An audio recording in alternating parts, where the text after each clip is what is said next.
When you invent something, which a lot of the times Fayne does, that's an art. Some of the stuff he does, you'll never see it anywhere. So on one side we have this, and then when you flip it over, it becomes this.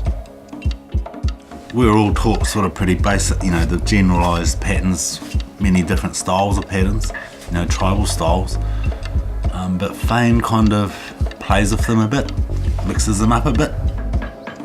It took me 20 years for everything to click. It was that slow. I think it's quite fast.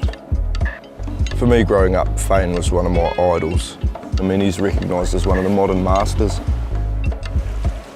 Our influences today aren't so much from the school, but from our environment, from our whakapapa, from the land. Some people learn to carve a tiki and they think that's it. And that's the tiki they carve for the rest of their life.